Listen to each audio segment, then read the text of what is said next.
So it's confirmed a pro-Israel PAC, a super PAC, is going to use Bernie's heart attack against him in a big ad surge just a week away from the Iowa caucuses. $700,000 dedicated to this. The group is called the Democratic Majority for Israel.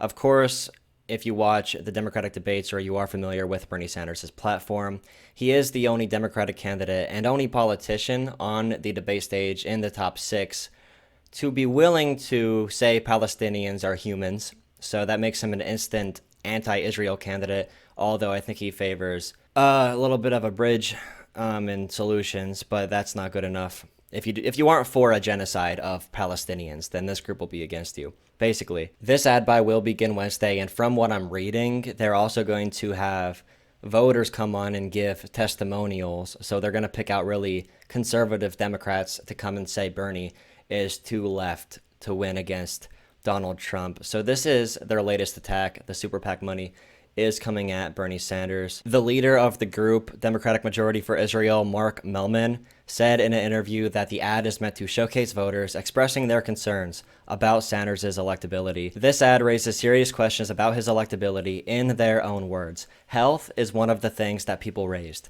but in general, people say they like Bernie Sanders. They respect him, but they say he can't win, Millman said. So that's what they're going to do. They're going to go for low blows. They're not going to attack him on policy at all. They're not going to attack him on facts. And as I'm recording this video, Bernie Sanders decided to make a response, apparently. It is no secret that our campaign is taking on the political establishment and the big money interests, who are now running negative ads against us in Iowa. The billionaire class is getting nervous, and they should.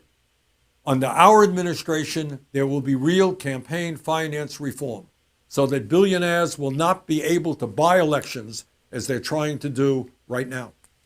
Under our administration, the wealthy and the powerful will begin paying their fair share of taxes. The drug companies will no longer rip off the American people. The fossil fuel industry will not continue destroying our planet. And healthcare will become a human right, not a means for insurance companies to make billions. The big money interests can run all the negative ads they want, but it's not going to work.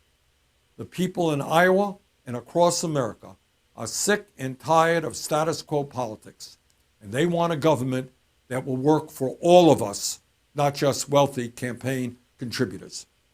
Our opponents may have endless amounts of money, but we have the people, and our grassroots movement will prevail. That's a good line right there. That's a great line at the end.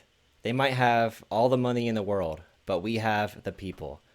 And that's a great message. We have the people on the ground making connections, talking to people, relating on that common human struggle Bernie Sanders always talks about. And this dark money, this super PAC group, all they could do is spend money because they don't know how to actually connect with people. And we got to make arguments on Bernie's behalf whenever we can. So at least we know ahead of time what they're going to be coming with so we can prepare responses and deflect the smears. And especially if you're in Iowa, if you're talking to people right now. For electability, we need to make the argument for high turnout. We need to get those numbers, tell them that 20% of Bernie supporters went Trump from the last election process, so they would be right back on the Democratic side. We would both get people who are independents to vote for Bernie, but also we would bring in people from outside the process. 108 million people don't vote in the United States. We are a very low turnout country. We need to get people into the process. There's a very small sliver of the country that is still undecided about Donald Trump. So if we fight for the middle there, it's a very hard case to make. It's a very hard election to win because with modern communications, modern information, we know everything we need to know about Donald Trump. You either love him or hate him. If you're still undecided, it's not worth fighting for them because some of them are going to come to us. Some of them are not going to come to us. We cannot keep on fighting for the middle. We need to go to the 100 million people who do not vote. And we need to beat Donald Trump at his own game, beat him on the ground, motivate people to come out and fight for you, orchestrate a movement, a revolutionary type tactic, something that Bernie Sanders could do. Bernie Sanders steals rhetoric from civil rights leaders like MLK, and his poor people's movement, Bernie's working class movement, is very similar and has a lot of the same energy, uniting the common human struggle. This is the type of thing that could get people out. Bernie is a populist, which automatically gives him cross-party line appeal, cross-ideological appeal. People vote on how they feel. Most of the country is apolitical. We got to go fight on the ground and find people who are struggling and say, come with us. We're all struggling. We're all in this together.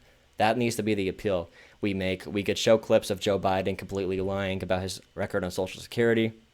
Clips of Joe Biden telling voters to not vote for him, being nasty with people, being unable to formulate a sentence against Donald Trump when Biden is questioned on the Ukraine issues with his son. Even if it's not a real issue, Joe Biden's rebuttal makes it look like it is an issue because Joe Biden's response to his son being overseas and working at an oil company that he has nothing to do with and he knows nothing about gas and oil, Biden's response is, that isn't proven.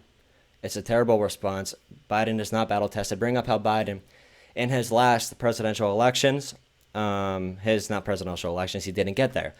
His Democratic primaries, Joe Biden lost every other primary he was ever in. He got a total of like 60,000 primary votes in total ever. Biden is a loser.